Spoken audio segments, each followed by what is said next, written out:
More and more people are embracing the opportunity to use video in their marketing, and video in marketing can take many forms, and it takes, I guess, a lot of courage to speak in front of a camera. But I see people making one fundamental mistake when they do that, and they're often encouraged to use an auto cue. Don't do it. Please don't invest or use an auto cue or a teleprompter. And let me explain why.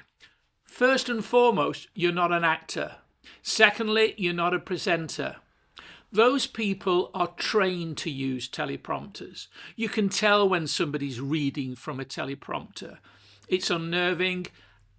We can tell because the eyes will follow a script. There'll be a hesitation in what you say. And when you're looking to connect with potential clients, potential prospects or whatever, what's the thing that people value most? Authenticity. The real you. And you are not the real you when you're pretending to be a TV presenter or an actor. Now, I know why people do it. They want to get it perfect. But who wants perfect? Today, it's not necessary to have perfect. It's necessary to be authentic. And what's perfect anyway? I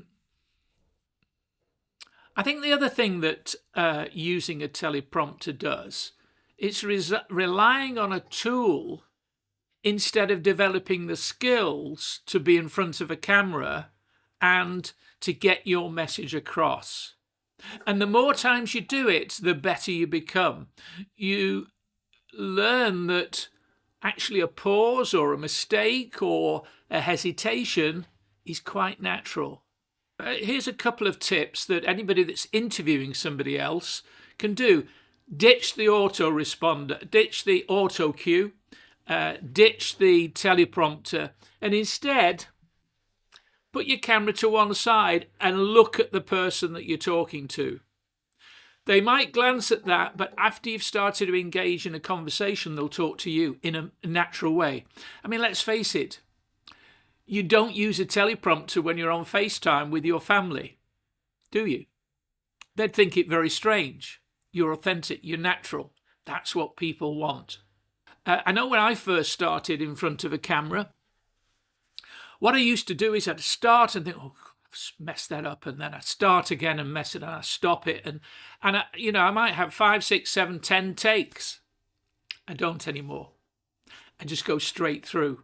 And what I've learned to do, and it's a very simple technique, you can do it yourself, is I've learned to more or less hold the position and crop out the bits where I've messed up. And for anybody that watches any amount of YouTube or other presentations, you'll know that that's what people do. In a well-edited video, it's not one long continual pitch or presentation. It's a series of scenes. And one of the challenges when you've got quite a bit of footage is to keep moving that around. So that could be the use of somebody with 2 cameras. That could be very useful. It could be somebody that is zooming in or zooming out, or using other images that you may have, photographs or even video, to actually make the point you've just made in the video. And I'd recommend to be interviewed by somebody, and particularly somebody who knows how to use a camera. I would recommend that. And don't let them talk you into using a teleprompter. We want to hear you, warts and all, your mistakes. Hope you found that useful. If you want any more tips, or you really want to take some steps in developing your confidence with video marketing, that's something that I specialize in. First of all, because I've got extensive experience in marketing, a lot of experience, especially small business marketing. And secondly, I have a lot of experience in front of and behind a video camera. So please, if you'd like to, I'm more than happy to share it. The videographers are doing a great job in promoting video, and I'd like to see more of them in front of a camera. there's a challenge. All the best. Cheers.